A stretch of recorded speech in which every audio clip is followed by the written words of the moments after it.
¿Qué les parece si oramos para comenzar? Y nos vamos de lleno a la clase, ¿ya? Hermano Guillermo, ¿podrías tú guiarnos en una oración, hermano, por favor? Perfecto. Oremos. Querido Padre, gracias por la oportunidad que tú nos das de poder congregarnos a través de esta plataforma Zoom. También gracias por los hermanos que se han conectado a través de YouTube. Bendice sus vidas, bendice las nuestras y pedimos tu guía, tu dirección en este tiempo donde vamos a abrir tu palabra. Queremos que tú nos hables, queremos conocer en profundidad tus verdades, pero también, Padre, pedimos que podamos hacer las prácticas siempre en nuestras vidas.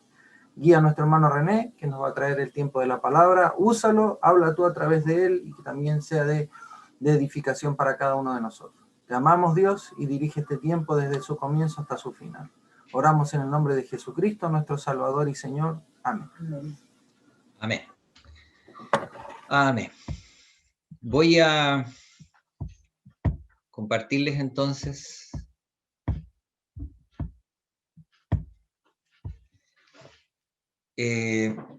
bueno, la doctrina que vamos a tocar en esta mañana es la predestinación. Y esta está dentro de las doctrinas de la gracia, que es el compendio que hemos estado estudiando durante los meses de diciembre, enero y ahora febrero. Entonces, hoy vamos a hablar, y vuelvo a repetir, esta es una doctrina que no es menor, y es importante que nosotros podamos en el Señor depositar toda nuestra confianza en que su palabra es clara, su palabra es importante para nuestra vida. Sin embargo, es bueno aclarar que hay algunas cosas que no son fáciles de entender. Eso no debe llamarnos la atención y tampoco debe asustarnos, ¿ah? Hay partes de las Escrituras que, como vamos a ver en algunos versículos más adelante, no son fáciles de digerir, diciéndolo de alguna manera. Entonces, les invito con un corazón humilde, con un corazón sencillo, que es lo que creo que al Señor le agrada, nos entreguemos a lo que vamos a compartir en esta mañana. Voy a...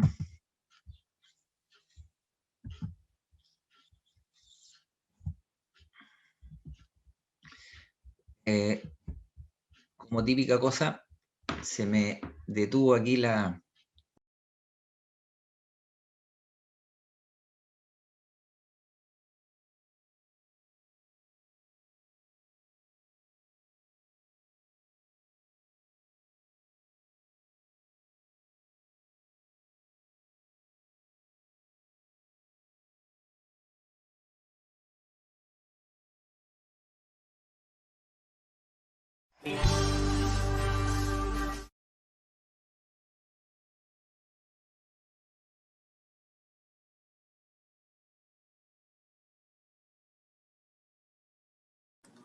¿No se escucha, hermano René?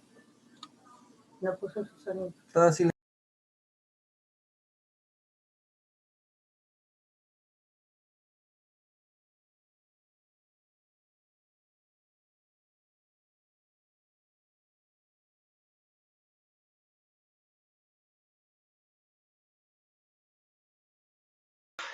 Disculpen, hermanos, nuevamente este sistema al que volvimos pasa la cuenta, es como si estuviéramos la primera vez haciéndolo, así que perdón por si alguien está ahí enojado y ya se molestó. Por favor, no se moleste, o moléstese conmigo, ¿ya? No con la iglesia. Les decía que busquemos en Segunda de Pedro, capítulo 3. Segunda de Pedro, capítulo 3. Versículo 15 y 16. Y voy a pedir una ayuda. Hermano Juan Canales, ¿usted me ayudaría leyendo este versículo? Segunda de Pedro, capítulo 3, versículos 15 y 16.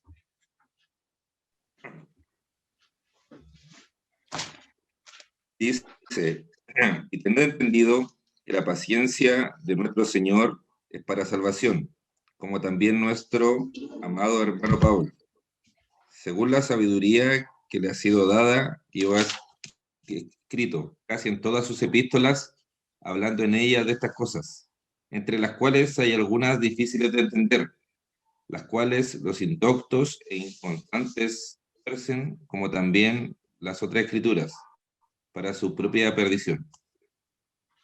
Amén. Gracias, hermano. A pesar que el contexto en el que está hablando aquí el apóstol Pedro es de las señales de los fines de los tiempos, esta enseñanza y esta parte de la escritura para mí era importante compartirla con ustedes, porque es lo que es. Y más si vamos a hablar de una doctrina que la toca el apóstol Pablo. Y hay enseñanzas que el Señor le entregó a él que no son fáciles de entender, y esta es una de ellas. Así es que, mi hermano, no se asuste ni tenga temor de que esto cueste, pero está en la Escritura y vamos a tratar de orientarnos y vamos a tratar de guiarnos. Y aquí yo he puesto una definición. Ya, esta definición dice, aunque la elección divina y la predestinación parecen inseparables, sus respectivos conceptos o definiciones son distintos. Nuestro hermano Guillermo el domingo pasado nos habló de la elección divina, la elección que Dios hace. También algo complejo, no menor, y está relacionada, está casi unida con la predestinación, pero son conceptos distintos. Y para entender esto vamos a ir a su raíz etimológica o de dónde nace esta palabra. Y aquí hay dos términos o dos palabras griegas que compartimos. La primera es priorizo, que significa destinar de antemano, predeterminar algo. Podemos ver en los textos de Romanos 8:29, 1 Corintios 2:7, Efesios 1:5. Si pudiésemos leer uno de estos textos, y voy a pedir a mi hermana Daniela, si me puedes ayudar con Romanos 8:29 nomás. Vamos a quedarnos con ese texto.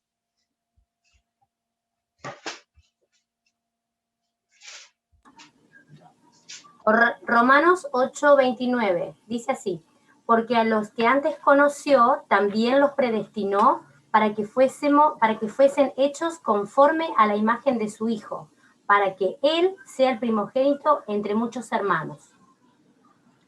Aquí la palabra priorizo es utilizada por el escrito, en este caso Pablo. Y fíjese que la idea, tanto en Corintios y en Efesios donde está más repetitiva esta palabra, entrega la idea de un límite, poner una frontera, delimitar algo de antemano. También esta palabra, priorizo, viene nuestra palabra también horizonte. Es la línea imaginaria, ¿cierto?, que nosotros vemos en la separación a la distancia entre el cielo y el mar. Y sin embargo, esa línea es imaginaria, no existe. Entonces, la idea de determinar algo es poner un límite de antemano, algo que, en este caso Dios, hizo respecto a nuestras vidas. Como vamos a ver, no solo habla de salvación, sino que va a hablar también de propósitos en nuestra vida. La segunda palabra, que no es menor, salía en el estudio que incluso el texto que vamos a hablar ha llevado a algunas controversias, pero no por ello no lo vamos a tocar. La palabra griega tasó, o como está escrito ahí, teduo, significa ordenar, determinar. Y esta es usada en Hechos 13:48. Entonces vamos a buscar este texto. Le voy a pedir a mi hermano Guillermo, por favor, hermano, si tú me ayudas leyendo este texto. Hechos 13:48. Dice, los gentiles, oyendo esto, se regocijaban y glorificaban la palabra del Señor, y creyeron todos los que estaban ordenados para vida eterna. Amén. Yo sé que a lo mejor esta parte, porque esto va a ser la entrada al tema, para poder entender la raíz de la palabra, para poder comprender y tener un poquito de iluminación respecto al término y a la palabra predestinación. Este texto usando esta palabra tasó, en este momento habla de la idea de que se ordenaron, se determinó algo, que los gentiles que habían de ser salvos. Y quiero decirles que aquí el verbo muestra una determinación histórica de tiempo respecto a los escogidos por Dios en su gracia soberana. Y dice el texto, los que estaban ordenados, los que estaban destinados para vida eterna. En el original, la voz es en el tiempo, pretérito pluscuamperfecto. Cuando dije esto anoche a mi señora se amurró la nariz, porque yo sé que a muchos no les gustaba la gramática, a mí tampoco, a pesar que me gustaba conjugar verbos. Y el pretérito pluscuamperfecto es cuando uno conjuga con el verbo haber. Yo había tal cosa, yo había cocinado, yo había, y en este caso en el texto original dice los que habían sido ordenados. Entonces está diciendo algo que se hizo de antemano, ¿ya? Les decía yo que estas raíces, estas palabras, nos ayudan un poco a comprender lo que a continuación vamos a hacer. Y yo quiero hacerles 3 preguntas.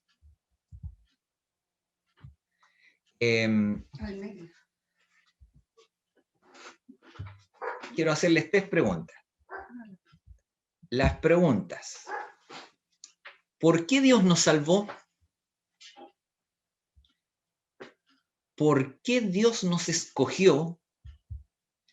Y la tercera es a la que nos vamos a abocar. ¿Para qué Dios nos predestinó? Quiero que ustedes piense en este momento, ¿por qué cree que Dios nos salvó? ¿Por qué cree usted que Dios nos escogió? ¿Había algo bueno en hermano Juan, en el pastor? Bueno, en usted mismo piense. ¿Dio Dios algo bueno en nosotros? ¿Nos salvó porque éramos más lindos o éramos más feitos? Hay un texto por ahí que a veces nos ilumina para mal cuando dice que lo necio, lo vil, escogió Dios. Y uno dice, chupaya, parece que yo soy de este grupo. Pero esa es una dirección que hace Pablo respecto a que uno no debe tener un concepto mayor al que debe tener, nada más. Pero ¿saben por qué Dios nos salvó? ¿Por qué Dios nos escogió? ¿Sabe? Solamente por gracia. No hay nada, no hay ningún mérito en nosotros. No hay nada bueno en nosotros. No es que Dios quiso salvarnos a nosotros porque merecíamos salvación. O nos escogió porque sabía que nosotros en algún momento... Es soberanía de Dios. Hermoso, duro, muchas veces controversial, pero Dios es soberano. Aquí es donde nosotros, criaturas, debemos someternos. Aquí es donde a Dios se le cuestiona también. ¿Por qué Dios? ¿Por qué aquí? ¿Por qué allá? Pero Dios es soberano, hermano. ¿Quiénes somos nosotros para cuestionarle? ¿Quiénes somos nosotros, criaturas, para decirle al Creador cómo debe hacer tal o cual cosa? Entonces, la tercera pregunta, ¿para qué Dios nos predestinó? Es a la que nos vamos a abocar nosotros ahora. Porque, si bien es cierto, no lo expliqué en principio, pero lo digo, la elección es el acto soberano de Dios para hacer partícipes de su gracia a quien quiera, mientras que la predestinación apunta directamente al objetivo o meta para lo cual han sido escogidos. ¿Se entiende? La elección es el acto soberano de Dios de hacer partícipe según su soberana gracia a quien Él quiere. Y la predestinación apunta directamente al objetivo o meta por el cual la persona o nosotros hemos sido escogidos. Según esto, vamos a ver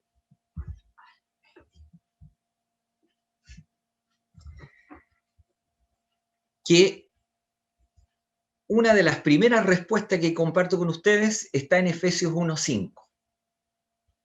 Y permítanme yo compartírselos. Efesios 1:5. Dice, en amor habiéndonos predestinados para ser adoptados hijos suyos por medio de Jesucristo, según el puro afecto de su voluntad. En amor, habiéndonos predestinados para ser adoptados hijos suyos. Y el ser adoptados, hermanos, habla de una acción que tiene que ver carácter jurídico. Cuando una persona natural adopta un hijo, ese hijo legalmente pasa a tener todos los derechos, todas las regalías, pasa a tener todas las bendiciones, pasa a tener todo, de alguna manera, todo lo que conlleva ser parte de una familia legalmente. Y esto sin ser de la línea sanguínea. Pero también pasa a tener los mismos deberes que un hijo natural. Entonces, cuando el Señor nos adoptó, Él nos puso en la familia de Dios. Y el objetivo de habernos predestinado fue para ponernos en este lugar. Fíjese usted que nos dio derechos, privilegios, regalías y deberes que conlleva el ser un hijo de Dios. Entonces, ya el solo hecho hoy día de sentir, creer y tener la convicción de que eres un hijo de Dios es porque estabas predestinado, predeterminado que así fuera. Juan 1:12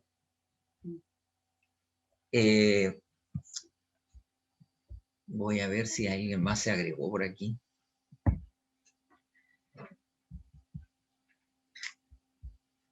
Ya, aquí hay algunos que están en modo nombre nomás, entonces no nos sirve mucho. Vamos a repetirnos el plato. Hermano Juan, ayúdenme ustedes, mi hermano.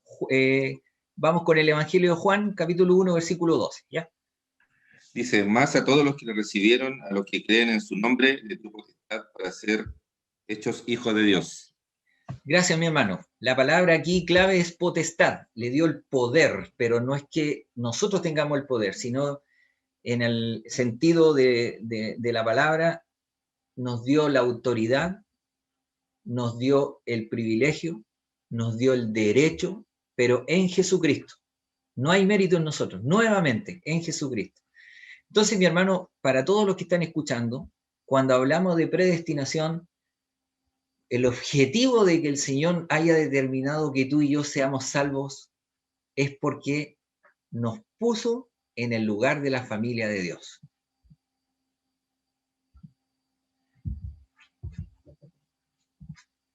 Vamos a ir a la segunda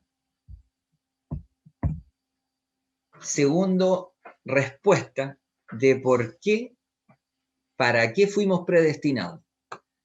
Efesios 1, 11 y 12. Pastor, por favor, tenga la amabilidad usted de ayudarme.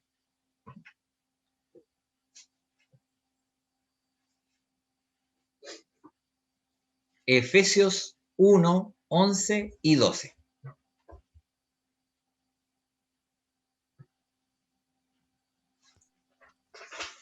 Dice así: en él, asimismo, tuvimos herencia, habiendo sido predestinados conforme al propósito del que hace todas las cosas según el designio de su voluntad, a fin de que seamos para la alabanza de su gloria, nosotros los que primeramente esperábamos en Cristo.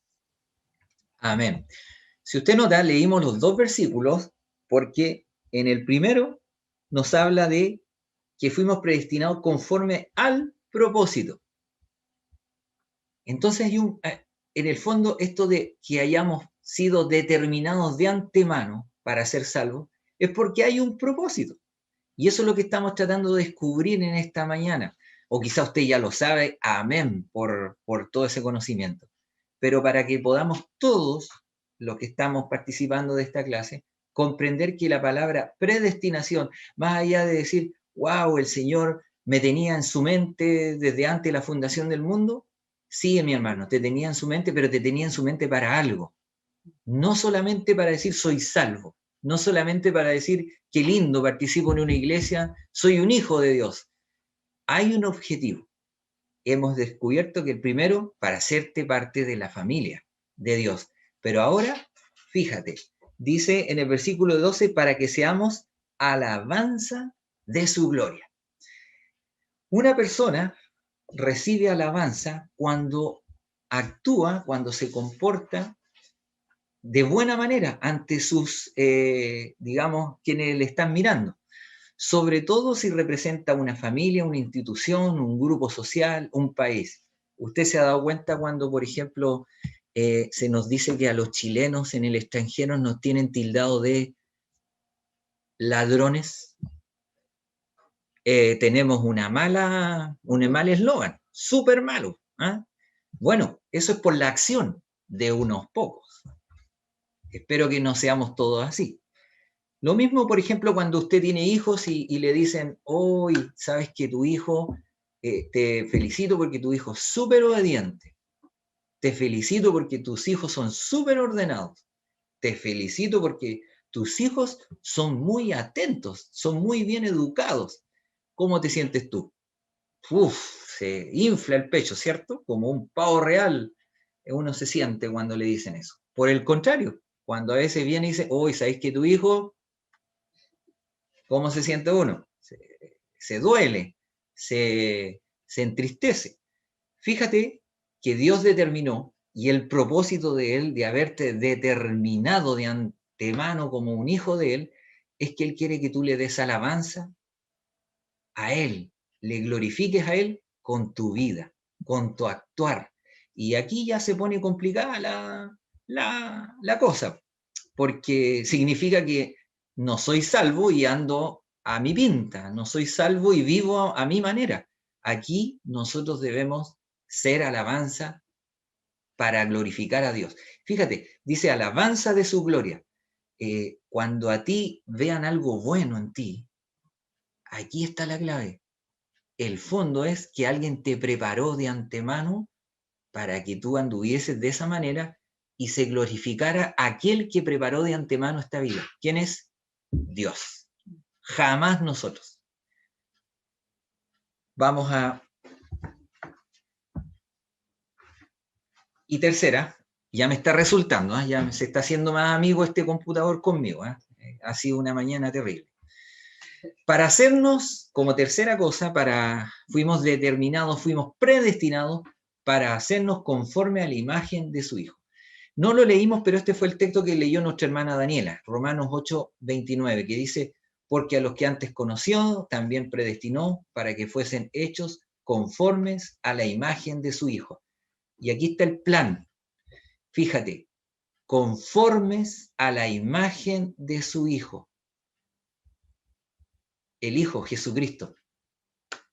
Si nosotros queremos parecernos a Cristo, bueno, cuando se habla de cristianos, el término es pequeños Cristos, haciendo alusión de que jamás vamos a llegar a ese nivel, pero yo quiero compartir con ustedes la Escritura, que la Escritura es hermosa, te confronta, te alienta y también te anima, en el buen sentido de la palabra, que tengas una visión correcta, a apuntar correctamente a dónde vamos. Miren, vamos a leer un texto. Está en Efesios 4:13. Hermana Daniela ha salido premiada de nuevo por estar ahí en pantalla. Muchas gracias. Ayúdeme usted con este texto, por favor. Efesios 4:13. Hasta que todos lleguemos a la unidad de la fe y del conocimiento del Hijo de Dios, a un varón perfecto, a la medida de la estatura de la plenitud de Cristo. ¡Wow! Se rompen muchos paradigmas acá. Es que yo no puedo. Es que es imposible. Es que no se puede. Es que yo soy pecador. ¿Sabe? Se rompen todos esos mitos con este texto. Porque en el plan de Dios, mi hermano, es que tú y yo, todos los hijos de Dios, elegidos, escogidos, predestinados, tengamos esta meta. Fíjese, a la medida, a la estatura, pero no dicen que seamos Cristo, sino de la plenitud, de lo que Él es. Que ese sea nuestro nivel, mi hermano. Y si en esto nos gastamos la vida, qué bueno es gastarse la vida en esto, y no en otras cosas.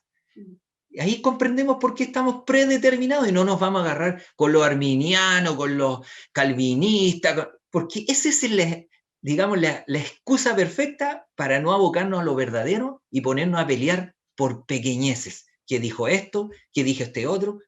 Fíjese, la escritura es súper clara. Si no nos gusta es otra cosa. Si lo vemos como que, bueno, de hecho, yo he entendido que el ser cristiano es para valientes y es para trabajadores. No es para cobardes y no es para flojos. Entonces también ahí hay una separación que el Señor va haciendo. Si tú te sientes un flojo, anímate, porque el Señor, si te llamó para que te esfuerces en esta vida.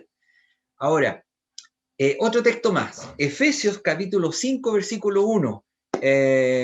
Mi pastor, por favor, tenga usted la amabilidad de leerlo, está ahí al ladito.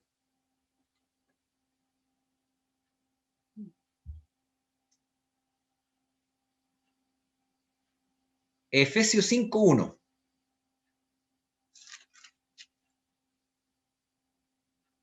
No se escucha, pastor.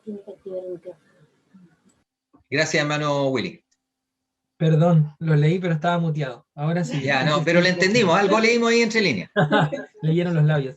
Dice, sed pues imitadores de Dios como hijos amados. Amén. Si alguien dice es que el Señor fue sin pecado, amén. Nada más que decir. Pero aquí es claro, la Escritura nos dice que le imitemos. ¿En qué? En su actuar, en sus decisiones, en su amor, en su justicia, en su verdad, en su manera de vivir. Se da cuenta, uno podría decir, pero es que es imposible. Si fuera imposible, mi hermano, no estaría escrito. Si fuera imposible, nadie se hubiera gastado el tiempo ni el Espíritu Santo en guiar a estos santos hombres de Dios para que lo escribieran, porque sería una quimera, un sueño. Y la vida no es sueño, mi hermano. La vida cristiana no es una quimera o algo que, uy, me encantaría. No, mi hermano, es una realidad, pero sí implica esto, esfuerzo. Entonces, preocuparnos tanto de, oh, fui predestinado para ser salvo, aleluya, amén. Pero hay un propósito, mi hermano. Hay un propósito que Dios nos ha dado. Ahora, todo esto está perfecto, está fantástico, pero trabajemos un poco ahora. Me voy a aprovechar de todos los hermanos que están en pantalla, porque les alabo y les agradezco que pongan su carita ahí para poder trabajar. Hola, hermano Jesús, no te había visto. Ahora te saludo. Bien. Y vamos a...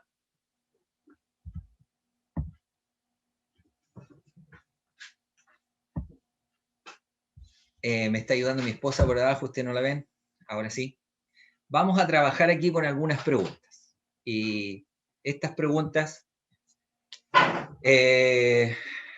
tienen que ver con lo que acabamos de compartir. Quizás es poco breve, pero estamos bien de tiempo. Vamos a ver estas preguntas. Ustedes,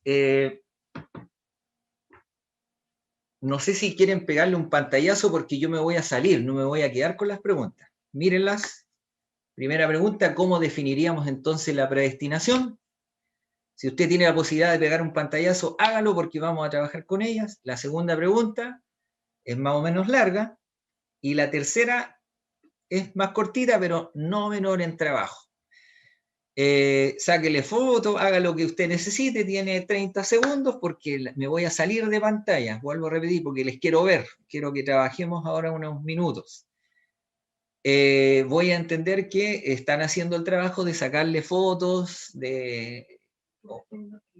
sí, y solamente vamos a compartirlas, ¿ya? ¿Estamos? ¿Sí?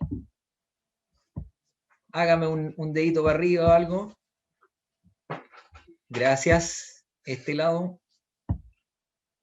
¿Sí? ¿Ok? Bien. Ok, perfecto. Bueno, ahora les quiero invitar a que podamos trabajar estas preguntas. Como no nos podemos juntar, yo le voy a preguntar a usted, ¿ya? Y quiero que usted con mucha amabilidad, con toda tranquilidad, está en su casita, está en su sitio de confort, así que no se tiene que poner nervioso ni nada. Solo quiero preguntar lo siguiente. Para usted, ¿qué es entonces la predestinación? Y voy a preguntar a mi hermano Juan. En sus palabras, no quiero que me cite ni texto. ¿Qué es para usted? Si usted dice, bueno, me apoyo en este texto, bien.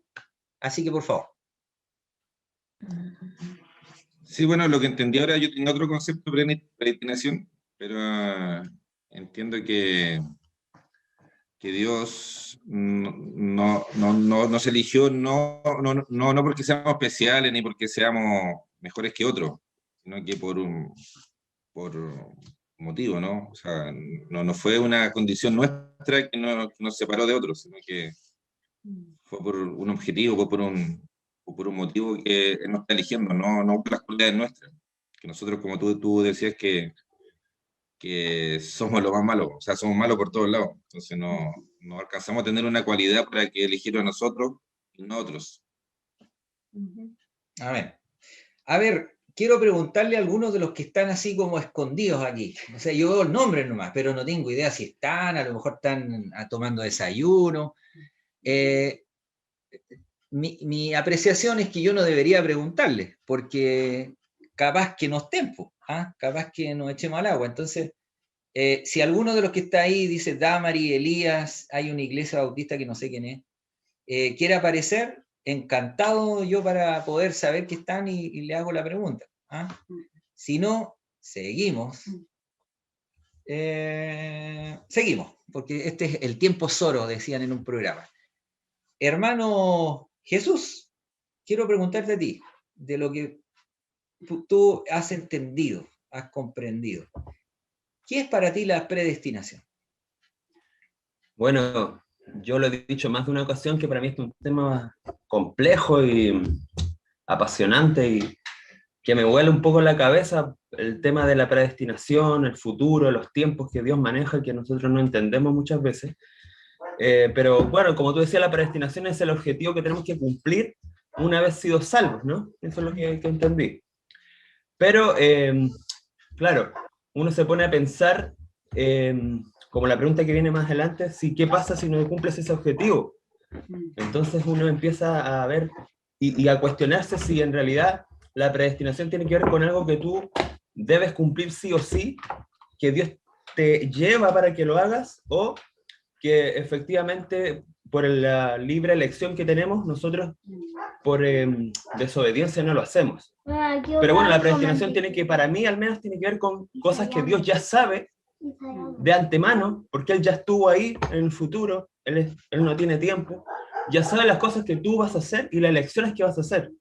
En el sentido de la salvación, para mí es que Dios sabe que tú lo vas a elegir, o sea, ciertamente Dios nos escoge.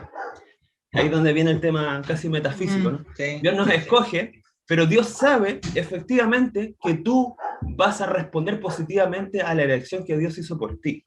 Para mí eso tiene que ver con la predestinación, que aunque nuestra capacidad intelectual y para razonar es bastante limitada comparada con la de Dios, es dentro de lo que yo te podría decir, que es lo que creo que es la predestinación.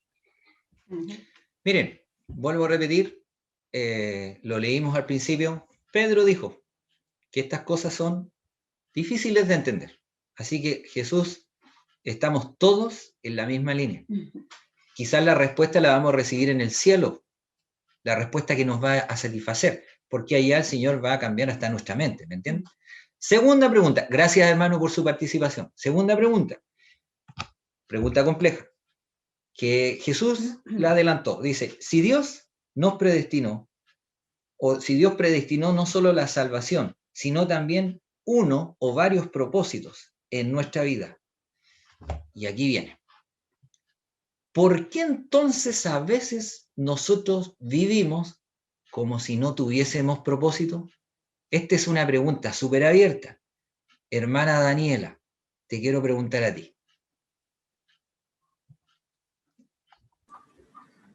Qué difícil. Tu idea, sí, pero la idea es, ¿qué piensas tú? Yo creo que a veces las personas tomamos decisiones bajo emociones y no son convicciones. Entonces, muchas veces nosotros, no digo nosotros, pero puede haber personas que escucharon el Evangelio, que se emocionaron por lo que escucharon y tomaron emocionalmente una decisión. Tal vez dijeron, sí, yo creo, yo acepto a Cristo, pero esa decisión después no tiene una consecuencia visible como el fruto o como cumplir el propósito en la vida. Entonces, muchas personas pueden vivir convencidos de que son hijos de Dios porque creen, porque algunos dicen lo siento, ¿no? Pero en realidad no han tomado la decisión de, así como uno decide amar a nuestro compañero o amar a nuestros hijos a pesar de, no han tomado la decisión por Cristo a pesar de, no han decidido entregar sus vidas, aceptarlo, pero realmente entregar su vida a Cristo. Y por eso es difícil y muchas veces imposible encontrar el propósito. Gracias, mi hermana. Es una pregunta ciertamente compleja, porque te lleva a pensar, en el fondo, esas etapas que quizás todos en algún momento pasamos, como que no le vemos sentido a algunas cosas, ¿no? Pero eso no quiere decir que en el tiempo que estemos viviendo con el Señor Jesucristo, no vayamos en etapa tras etapa hasta comprender cuál es Él o los propósitos por los cuales estoy viviendo, por los cuales estoy siendo un seguidor de Cristo. Vuelvo a repetir, es complejo, pero esto es necesario, porque aquí radica la esencia de lo que estamos estudiando. No fuimos salvos para hacer un número y para cantar en el cielo. Hay una parte que es el amor de Dios que nos trajo, y la segunda es que Él tiene claramente propósitos determinados, predeterminados en nuestra vida, que debemos cumplirlos. Ahora, está en nosotros el que seamos sensibles, como leímos recién, que nos acerquemos a la medida, a la estatura de la plenitud de, que imitemos la vida de.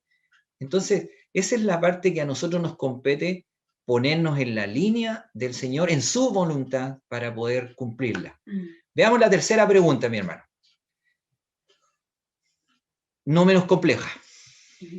¿Podría un hijo de Dios, elegido, salvado, escogido, predestinado, no vivir para la gloria de Dios?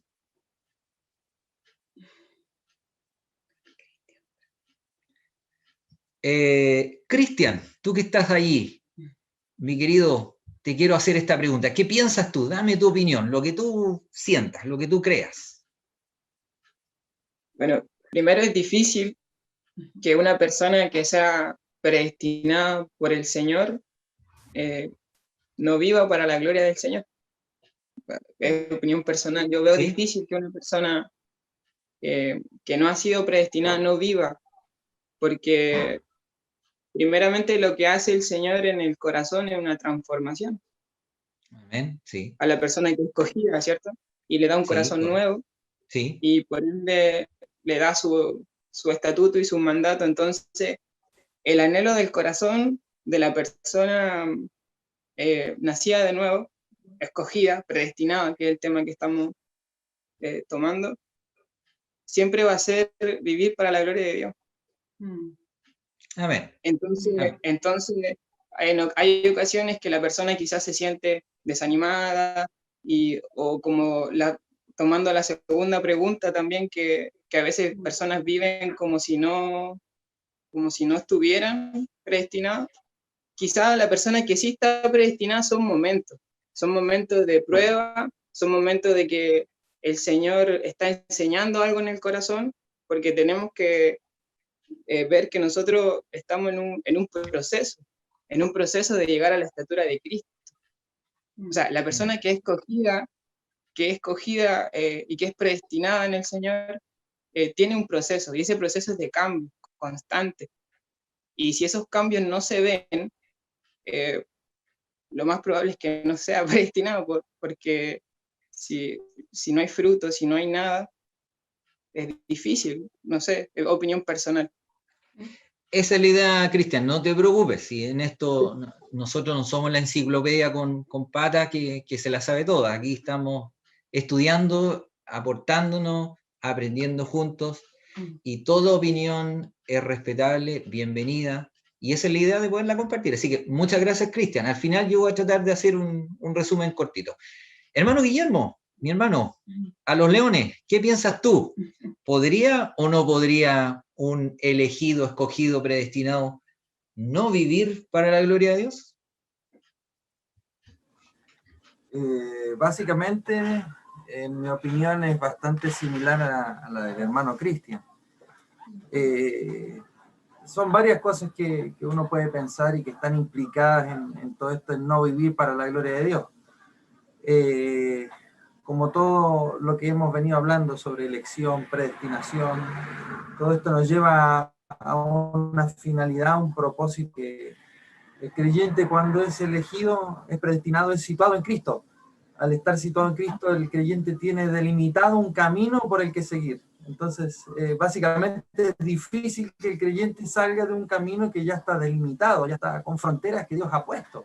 Entonces, obviamente, el creyente tiene la libertad para vivir para la gloria de Dios, está capacitado por el Espíritu de Dios, aunque obviamente el creyente va a luchar siempre con su naturaleza pecaminosa, y de alguna u otra forma yo también he sido testigo de eso, he visto, he conocido testimonios, incluso también en parte mío, donde uno a veces trata de querer cruzar esa frontera y básicamente es imposible, y de alguna u otra forma una persona que ha sido elegida por Dios, que ha sido predestinada por Dios, donde Dios te ha llamado de acuerdo a su propósito, no el nuestro, Dios te permite volver a vivir de acuerdo a su plan y su propósito, que es su gloria. Además que esto me hace pensar mucho en lo que es la parábola del sembrador. Cuando Jesús dice, tira la semilla, el sembrador, y caen, el secreto no es la semilla, el secreto es el tipo de tierra en el que cae. Entonces ese es el corazón del hombre. Entonces a veces uno dice, esta persona recibió al Señor, le entregó su vida, quiere vivir para su gloria, pero a veces, como lo explica la parábola, empieza a dar un fruto, pero la maleza empieza a ahogar, la semilla no cayó en un terreno fértil. Entonces eso también evidencia realmente decir, bueno, esta persona a lo mejor empezó con un buen ánimo, empezó con una buena disposición, pero se apartó y nunca más nunca dio fruto.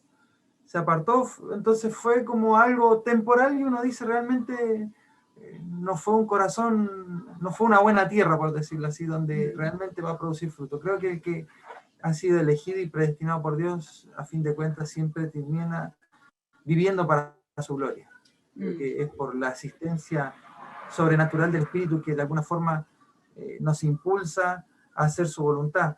Veo la figura en Jeremías, cuando él dice que en un punto de su ministerio, él dice, yo quise darle la espalda a Dios, no quise seguir con el llamado, no quise seguir profetizando más en su nombre, pero él decía que aunque dio la espalda, sentía que Dios lo arrastraba, literalmente, que la gracia de Dios lo arrastraba de los pies y él no podía arrancar de ese propósito que Dios le había encomendado. Creo que el creyente puede tener su caída, puede tener lapsos donde se aparte, pero a fin de cuentas creo que uno vuelve para vivir para la gloria de Dios. Amén, amén. Mi hermano, creo que no es que el tiempo nos pilló ni nada, solamente cerrar. Mire, creo que todos estamos de acuerdo en que un hijo de Dios vive para la gloria de Dios, o debe procurar vivir para la gloria de Dios. Es como cuando sale la lista ahí en varias cartas de Pablo que cita a los malhechores, a los idólatras, a los murmuradores, no entrarán en el reino, está reservado un lugar, y uno murmura, uno en infinidad de pecados cae, y uno dice, bueno, entonces pero ahí habla de un estilo de vida, y hoy día el Señor nos apartó, nos escogió, nos predestinó para este nuevo estilo de vida que es a la imagen de su Hijo, siguiendo la senda de su Hijo. Pero como han dicho ustedes, es cierto, un hijo de Dios puede, no debe, pero estamos todavía en esta lucha. Puede caer y en algún momento no darle gloria. En algún momento también podría no encontrar sentido a su vida porque está pasando por una laguna, por valle de sombras. Pero como bien lo dijo el hermano Guillermo, hay un sentido que Dios nos da y así como Jonás, recuérdelo, arrancó contrario a donde tenía que ir, hizo todo lo que tenía que hacer para ir contra Dios. ¿Y qué hizo el Señor? Usted conoce la historia, preparó todo una serie de eventos para traerlo a su voluntad. Entonces está en nosotros mejor sumisos, obedientes, y seguir al Señor. Pero el Señor también tiene maneras que a veces son muy duras, incluso, como dice Pablo en Corintios, algunos que no están dando la gloria, el Señor los toma y les dice, ven mejor al tiro para arriba. Y otros se enferman. Entonces, mi hermano, doy gracias al Señor porque, si bien es cierto, es una doctrina compleja, pero está allí. Y no podemos abstraernos a ella, como la elección, como la misma salvación. Y a nosotros nos gusta hablar mucho del libre albedrío, ¿saben? Si existe o no el libre albedrío, lo único que podemos decir, gracias al Señor, porque ese libre albedrío no debe ser estorbo para obedecer al Señor. Yo le agradezco a cada uno de ustedes, mi hermano, y quiero animarle a que siga en la senda del que le determinó para vida eterna. Usted está dentro de los contados para vida eterna. Cuando se abre el libro, su nombre va a estar allí, porque el Señor lo había determinado de antemano. Pero no olvide que hay un propósito, o hay varios propósitos que el Señor tiene, y que gastemos nuestra vida en cumplirlo. Que eso vale la pena. ¿Recuerda usted que Él dijo? Yo he venido para que tengan vida, y vida en abundancia, una vida fructífera, una vida llena de, no de placeres, no de bienes materiales, no de dinero, está hablando de algo más llenador, y eso es tener una vida de acuerdo a la voluntad del Señor. Mi hermano pastor, mi hermano Guillermo, gracias por compartir también la enseñanza con nosotros, y yo doy gracias al Señor en esta mañana. Pueden abrir sus micrófonos si quieren, vamos a orar ahora y vamos a despedirnos, y sigo invitándole que no se asuste cuando encuentre textos que están complejos, por algo están allí, y invitan a sumergirnos mejor, y invita a estudiar más la Escritura sin un espíritu altivo, sino con un espíritu de humildad, que ese es el que el Señor a Él le agrada. ¿Ya? Vamos a orar, vamos a darle gracias al Señor y luego vamos a despedirnos. Señor, gracias por este tiempo, gracias por mis hermanos que están en la otra aplicación, Señor, bendícele a ellos también. Esperamos que tu palabra haya sido clara o ayuda en la vida de cada uno de los hermanos que escucharon. Gracias por mis hermanos que están aquí en la plataforma de Zoom, por su compartir también, su presencia. Te ruego que tú les bendigas, y te agradezco, Señor, el que tu Espíritu Santo nos haya guiado en este momento y nos siga apoyando para comprender mejor tu palabra y las enseñanzas que están allí abiertas para que nosotros las podamos entender y sobre todo aplicar en nuestra vida. Una bendición para cada uno, y síguenos guiando, Señor, en lo que queda de este día domingo. En el nombre de Jesús, amén.